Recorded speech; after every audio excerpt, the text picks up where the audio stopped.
पण देण्यात आलेला आहे. मग शेवटी पक्षालाही पक्षाची पावलं तर उचलावे लागतात ना. त्याच्यामुळे शिवसेना संसदीय पक्षाने मला असं वाटतं जे जे पावलं उचलायचे ते उचलले. खास करून मराठवाड्यात म्हणजे 3च तुमचे खासदार होते, आता 3ही त्यांच्या संपर्कात आले, त्यामुळे मराठवाड्यात मोठा धक्का म्हणता येईल का? असं नाही, संपर्कात असणं म्हणजे कोणी केलं असं नाही. आता ह्या बातम्या आहे, प्रत्यक्षात कोणीतरी म्हटलं का की नाही आम्ही संपर्कात आहे, आम्ही चाललो. आता कालच काही लोक काल बोलले, रात्री बोलले ते आमच्या संपर्कात आहे, माननीय उद्धवजींच्या संपर्कात आहे. मग असं असताना ते अन्य कोणाच्या संपर्कात आहे असं आम्ही कसं म्हणू शकतो? शिंदे गटाकडून सांगितलं जात आहे की आम्ही करू, त्यांनी तर हे केलं की आम्ही यशस्वी झालो. या शायना यांची कोण आहे? एक महिला आहे, त्यामुळे मला तर रिस्पेक्टफुल बोलेल मी. शायना यांची कोण आहे? म्हणजे त्या एखादा कोणी पक्षाच्या जबाबदार नेत्याने बोललं तर मी समजू शकतो, बाकी असे खालचे लोक बोलत असतात. तुमचं किती खासदारापासून बोलणं झालं कालपासून? वाटतं अशात काही बोलणं कॅमेऱ्यासमोर योग्य नाही, परंतु माननीय उद्धवजींच्या आदेशाने आम्ही सगळे मिळून या सगळ्या संपर्कात राहण्याचा पूर्णपणे आटोकाट प्रयत्न केलेला आहे. संपर्कात राहिलेले आहेत एवढं नक्की. पण हालचाली तर सुरू आहे, दादारू कसं शकतात? काही लोकांनी कबूल केलेलं आहे ना अशा गोष्टी. त्याच्यामुळं मला असं वाटतं हालचाली चालू आहे असं म्हणायला वाव आहेच. सगळ्यांच्या चालू आहे असं नाही म्हणता येणार, काही जणांच्या चालू आहे असं म्हणायचं. देवाणघेवाणी झालेल्या आहेत मोठ्या प्रमाणात. खाजगीमध्ये याच्यातले जे लोक बोलले पैसा निधी अशाच पद्धतीने बोलले. याच्या आधीही जे आमदार फुटले होते ते अशाच पद्धतीनं बोलत होते. शिंदे गटाकडे पैसा या विषयाशिवाय कोणताही विचार नाहीये, संघटना नाहीये, श्युरिटी नाहीये, पण एकटा पैसा त्यांच्याकडे आहे, कबूल केलं पाहिजे. आता सरकार बाकीकडे 10-10, 15-15 लाख लोकांवर ईडीच्या धाड टाकतं, पण इथं कोट्यवधी रुपयाच्या ऑफर्स दिल्या जातात, कोट्यवधी रुपये देऊ केले जातात. अशाकडे ईडी बघत नाही, इन्कम टॅक्स बघत नाही, सीबीआय बघत पण नाही. अशी तर स्थिती आहे आपल्या देशाची. संजय राऊत असं म्हणतात की तुमच्या पक्षात सन्मान दिला जात नाही आणि मागचा उठाव तुम्ही विसरले आहात का? कोण म्हणजे? संजय शिरसाट. संजय शिरसाटा इतकं नमक हरामी तर कोणी केलेलं नाहीये. रिझर्व्ह कॅटेगरीत स्वतःचं कोणतंही श्रम नाही, स्वतःचं कोणतंही हे नसताना 3-3 वेळेस संघटनेच्या बळावर निवडून दिलेला माणूस 4 पावलं सुद्धा इलेक्शनच्या प्रचाराला चालत नाही, त्याला पक्षाच्या बळावर निवडून आले ना. आणि मग त्यांनी अशा पद्धतीनं वक्तव्य करणं, याला मला असं वाटतं नमक हरामीच्या दुसरा कोणताही शब्द असू शकत. नागेश पाटील आष्टीकरांचा मुलगा उदयनराजे उभा आहे, नंतर पाटील ते काल हैदराबादहून दिल्ली गेल्याची माहिती आहे. सत्यता काय अजून कोणालाच माहिती नाही. नागेश पाटील तर प्रत्यक्षात उद्धवजींच्या संपर्कात, जे तुमच्या माहितीचं. आता माहिती आहे, कोणी हे सांगतं, कोणी काही सांगतं, चील उडीत भयच उडी, अशा पद्धतीने बरेच जण सांगतात. सत्यता काय आहे परमेश्वर जाणे. सगळ्या घडामोडी सावंत यांनी ओम बिर्ला यांना म्हणजे अध्यक्षांना पत्र कशासाठी दिलं, मग त्या पत्रामुळे या सगळ्या चर्चेला बळ मिळाला लागली. नाही बा, पक्षाने खबरदारी म्हणून लिगल सगळ्या गोष्टी केल्या पाहिजे. त्या शिवसेना उद्धव बाळासाहेब ठाकरे पक्षाच्या वतीनं अरविंद सावंत साहेब हे शिवसेना पक्षाचे गटनेते आहेत लोकसभेतले, म्हणून लोकसभाच्या सदस्याशी अशी चर्चा असल्यामुळे चालू असल्यामुळे त्यांनी मला असं वाटतं अशा पद्धतीनं पत्र दिलं असं वाटतं. काय चूक साशंक आहात असला, पण तुम्ही कुठे कन्फर्म आहात? शासन काही लोकांविषयी आहोत, आता स्पष्ट बोलू काय चालतं बस, याच्यावरती पुढे नाही बोलणार. नवीन असा विषय आहे की 9 पैकी एकच खासदार आता तुमच्याकडे राहणार आणि 8 उरले जाणार, अशी चर्चा चालली. सगळ्यांची बॅटिंग सगळे कोणाकडे एकमेकांकडे जबाबदारी दिली आहे. मला असं वाटतं काल पण परवा पण मेजॉरिटीनं खासदार उद्धवजींशी बोललेले आहेत, बैठकीला होते. आणि आता तुम्ही सांगता जाणार जाणार जाणार, एवढे राहणार तेवढे राहणार, कसे जातील? काही पक्षाचं काही ठीक आहे, एखाद्यानी कमरेचं सोडलं म्हणून सगळ्यांनी सोडलं असं म्हणता येणार नाही. एक प्रश्न असा आहे की इंटरजेबल असं म्हणाले की 2029 हे वर्ष शेवटची इलेक्शन असेल. 29 नंतर पुन्हा जर भारतीय जनता पार्टी सत्तेत आली तर या देशात निवडणूक होणार नाही. मग तर या बाबतीत इम्तियाज जलील बरोबर एकमत असायला काहीच हरकत नाही. आता या महाराष्ट्रात 17 पोटनिवडणूक आहे, 16 निवडणूक आहे विधान परिषद आणि 17वी. 6 ठिकाणी निवडणूकच नाही. एक आता 2 महिन्यापूर्वी गुजरातमध्ये महापालिका नगरपालिका इलेक्शन झाल्या, 50% ठिकाणी उमेदवारच नव्हते. 2 परवा मध्य प्रदेशमध्ये काँग्रेसचे उमेदवार जयंती नटराजन यांचा फॉर्म उडवला गेला, उमेदवारच नाही. म्हणून असं चित्र येणार काळात येऊ शकते, शक्यता आहे की राज्यघटना संविधान या सगळ्या फक्त पुस्तकाचे कपाटात ठेवायची वस्तू होईल का काय, अशा प्रकारची स्थिती निर्माण होऊ शकते. डॉक्टर बाबासाहेब आंबेडकरांनी सांगितलं की घटनेने मतदानाचा अधिकार दिला आहे, पण हा मतदानाचा अधिकारच लोकांनी बजावू नये, अशा पद्धतीनं भारतीय जनता पार्टी पूर्णपणे कामाला लागलेली आहे. आणि म्हणून इम्तियाज जलील यांनी भीती व्यक्त केलेली. मला असं वाटतं याविषयी इम्तियाज जलील यांच्या मताच्या विषयी सहमत असायला काही हरकत नाही. त्यांनी असंही सांगितलं की लोकशाही संपून हुकुमशाही दादागिरी पैशाचा आता काय चालू आहे? लोकशाही संपून आता तेच चालू आहे, होईल असं नाही, आता तेच चालू आहे. मी तर म्हणतो नुसत्या निवडणुकांमध्ये नाही. परवा मला एक ऑलिम्पिक असोसिएशनचे लोक भेटले होते एका कार्यक्रमात.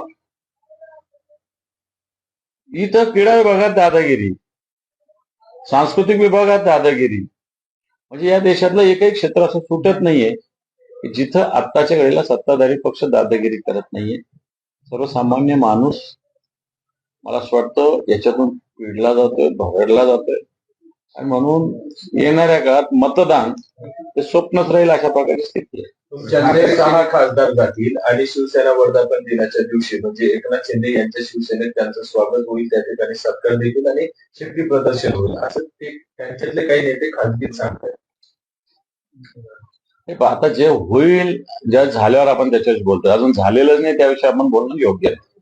संजय राऊत तुम्ही असं म्हणताय, पण तुमचेच नेते सांगतायत की 15 कोटींचा ऍडव्हान्स मिळालेला आहे, रक्कम ठरली. की 15 कोटीचा ऍडव्हान्स वगैरे ही रक्कम तुम्हाला कळली कशी तुमच्या नेत्यांना? सगळे संपर्क असतो ना एकमेकाशी, कुठून ना कुठून दुरान्वये काही ना काही संपर्क असतो, त्याच्यातून या गोष्टी कळतात. त्याच्यात काय कळत नाही अशातलं काय वाईट, ते कोणाला तरी बोलतात, ते दुसरं तिसऱ्याला बोलतं, तिसरं चौथ्याला बोलतं, बातम्या येत असतात. नेत्यांचा काही आरोप आहे याच संदर्भात की पवनराजे निंबाळकरांचा किस्सा एखाद्या आपल्यावर हवा असेल तर आमच्यासोबत असा दबाव ओमराजे निंबाळकरांवर होता, असं संजय राऊत म्हणाले. खरं तर न्यायालयाच्या निकाल सुद्धा सत्ताधारी पक्ष ठरवतात की काय, असं या वक्तव्याने समोर येत आहे. ठीक आहे, राजकीय एखाद्या ठिकाणी निधी नाही मिळाला, निधी मिळाला, एखादा प्रकल्प झाला, प्रकल्प करावा, हे राजकीय नेते ठरवतात. पण न्यायालयाचा निकाल राजकीय नेते ठरवायला लागत असतील तर मला असं वाटतं जसं मतदान हुकुमशाही आणि त्याच्याविषयी आता आपण बोललोय तसाच हा प्रकार आहे. प्रतापराव जाधव म्हणतात की या ऑपरेशन टायगरला ठाकरे सेना जबाबदार आहे. ठीक आहे, आता बोलत असतात सगळे लोक, ऐकून घ्यायचं. एका बाजूला हे सगळं सुरू असताना तुमच्यातलेच काही नेते भाजपवर टीका करतात की सगळं भाजप घडून आणतात. पण भाजपचे बावनकुळे असं म्हणतात की या सगळ्या परिस्थितीचा होण्या घटनेचा काही संबंध भाजपशी नाही. भाजपच्या सपोर्ट शिवाय या गोष्टी होऊ शकत नाही. आणि हे कशासाठी चालू आहे? शिंदेना काय करायचे खासदार,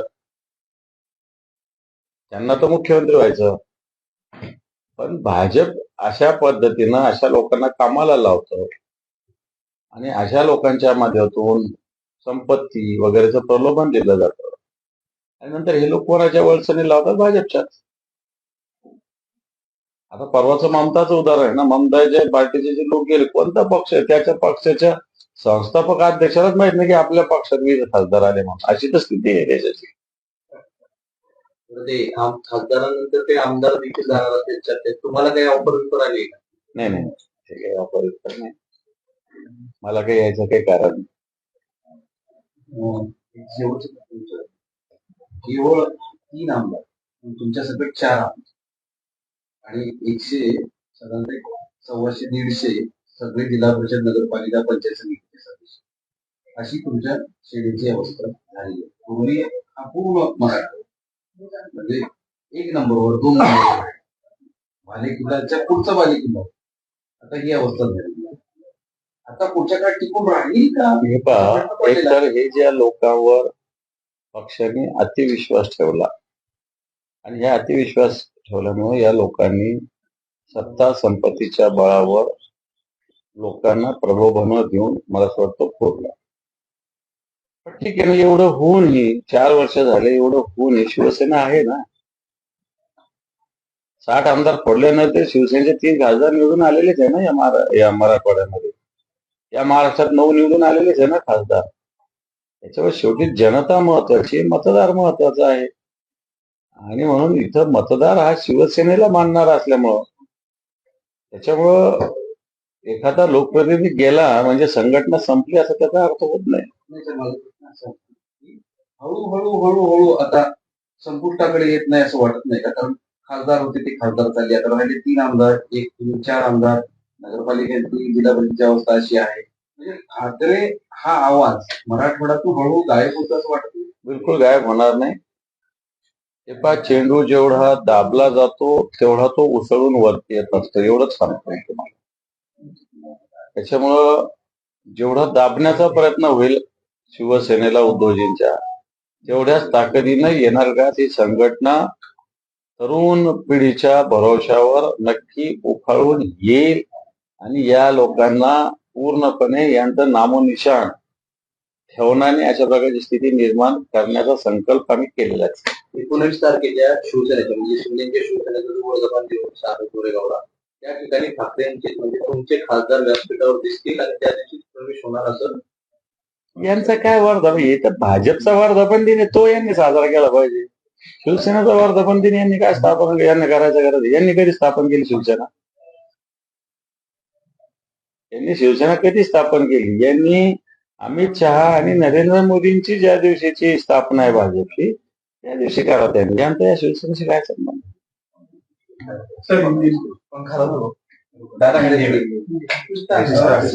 विस्तार से पूछिए आप, विस्तार से। ऑपरेशन टाइगर के बारे में जो कंट्रोवर्सी है उसके बारे में आप क्या? ये चर्चा तो पिछले 2 साल से चल रही है। ऑपरेशन टाइगर की चर्चा तो चल रही है, लेकिन हुआ तो कुछ नहीं है। अभी भी चर्चा ही चल रही है, हुआ तो कुछ नहीं। क्या आप इन चर्चाओं को खारिज करते? अभी तक तो मैं खारिज कर रहा हूँ, ये बताता हूँ। कोई हुआ है नहीं तो उसको खारिज करना ही है। लेकिन आपके नेता ही बता रहे 15 कोटी का। तो ऐसी ऑफर दी जा रही होंगी ना, ऐसी ऑफर दी जा रही होंगी, क्योंकि इनके पास बाकी पैसे की जो है क्या? जनता में नहीं जा सकते, फिर चुन के क्यों नहीं लाए उस टाइम उन्होंने ज्यादा एमपी? जो चुन के आए हमारे, उनके पीछे क्यों लगे? तुम्हारे तो गिरा है। तुम्हारे चुन के नहीं आए इसका मतलब तुम्हारी ताकत नहीं थी। अभी तुम जो चुन के आए उनके पीछे लगे। यदि आपके नेता स्पीकर को एक पत्र लिखकर कहा है कि यदि पार्टी या कुछ अलग समूह बनाने की विलय की मांग करते हैं तो मुझे मान्यता न दी जाए। देखो, पार्टी को कुछ ना कुछ तो कदम उठाना पड़ेगा। जिस प्रकार चर्चा चालू है, उन्होंने किसका नाम लिखा है क्या? नहीं लिखा है। किसके बारे में कंप्लेंट की क्या? तो नहीं की। लेकिन मैं समझता हूँ ये लीगल कदम तो पार्टी को उठाना चाहिए। उस पत्र में दल बदल विरोधी कानून और सुप्रीम कोर्ट के फैसले का भी हवाला दिया गया। बिल्कुल सही लेटर दिया है पार्टी ने। पार्टी को ऐसे तो कदम उठाना पड़ेगा। सर, शिंदे गट की ओर से शाइना एनसी ने कहा है कि हम इस ऑपरेशन टाइगर में सक्सेसफुल हुए।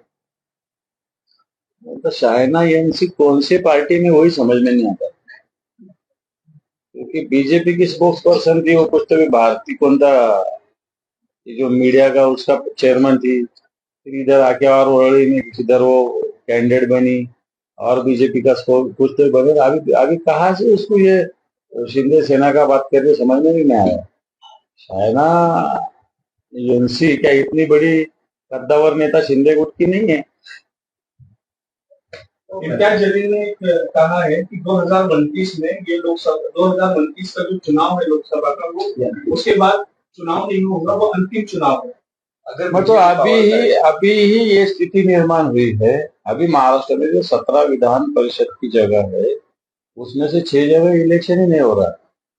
पिछले समय जिला परिषद के इलेक्शन हुए, नगर पालिका हुए, उसमें 30-40% जगह इलेक्शन ही नहीं हुए, अनअपोज हुए। ये क्यों हुआ? प्रेशर टैक्टिसेस। वो तो छोड़ो, अभी कोऑपरेटिव का देखो, अच्छे लोगों के फॉर्म उड़ा दिए गवर्नमेंट के लोगों ने, कोऑपरेटिव डिपार्टमेंट के। इसलिए इलेक्शन उनको होना ही नहीं, जो बीजेपी को बोला उसको चुन के आना है। इसी प्रकार सिलेक्शन ही होने वाला। आगे उन्होंने ये भी कहा है कि अगर बीजेपी कंटिन्यू रहती है तो लोकतंत्र एक तरह खत्म करके वो हुकुमशाही की तरफ क्या देखेंगे? हुकुमशाही तो अभी ही देश में है। जिस प्रकार ईडी, सीबीआई, इनकम टैक्स, इनके माध्यम से सामान्य लोगों को, जो पॉलिटिकल विरोध करते हैं, लोगों को तकलीफ दी जा रही है, ये सब हुकुमशाही में ही होती है। हुकुमशाही तो हिंदुस्तान में शुरू ऐसे समझने की हरकत नहीं। Thank you.